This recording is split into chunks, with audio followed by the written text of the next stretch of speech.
ಇಂದು ನಂಜನಗೂಡು ನಗರದ 9ನೇ ವಾರ್ಡ್ನಲ್ಲಿ ಮಿನಿ ಶಾದಿ ಮಹಲ್ನ ಕಾಮಗಾರಿ ಮುಂದುವರಿಸಲು 20 ಲಕ್ಷ ರು ವೆಚ್ಚದಲ್ಲಿ ಕ್ಷೇತ್ರದ ಜನಪ್ರಿಯ ಯುವ ಶಾಸಕರಾದ ದರ್ಶನ್ ಧ್ರುವನಾರಾಯಣರವರು ಗುದ್ದಲಿ ಪೂಜೆ ನೆರವೇರಿಸಿದರು.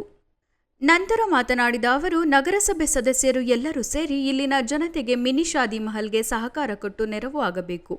ನಗರಸಭೆಯ 3 ಪಕ್ಷದ ವಾರ್ಡಿನ ಸದಸ್ಯರು ಕೂಡಿ ಈ ಕಾಮಗಾರಿಗೆ ಸಹಕಾರ ನೀಡಿದ್ದೀರಾ, ನಿಮಗೆ ಧನ್ಯವಾದಗಳನ್ನು ತಿಳಿಸುತ್ತೇನೆ ಎಂದರು.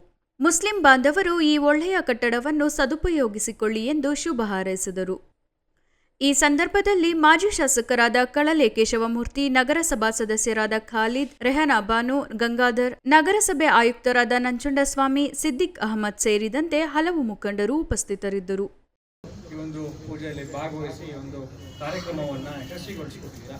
ತಮ್ಮೆಲ್ಲರಿಗೂ ಕೂಡ ವಂದನೆಗಳನ್ನು ಸಲ್ಲಿಸಿ ನಮ್ಮ ಎಲ್ಲ ನಗರಸಭಾ ವ್ಯಾಪ್ತಿಯಲ್ಲಿ ಬಂದಿರುವಂಥ ಎಲ್ಲ ನಮ್ಮ ನಗರಸಭಾ ಸದಸ್ಯರುಗಳು, ಮಾಜಿ ಸದಸ್ಯರುಗಳು, ನಮ್ಮ ನಗರಸಭಾ ಅಧಿಕಾರಿಗಳು ಅವರೆಲ್ಲರೂ ಕೂಡ ಧನ್ಯವಾದಗಳನ್ನು ಹೇಳಿ ನನ್ನ ಮಾತನ್ನು ಮುಗಿಸ್ತೇನೆ.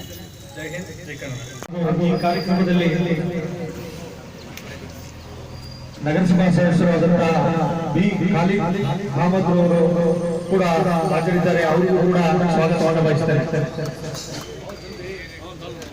ಇದೇ ವಾರ್ಡಿನ ಸದಸ್ಯರಾದಂತಹ ರೆಹನಾ ಬಾನು ಅವರಿಗೂ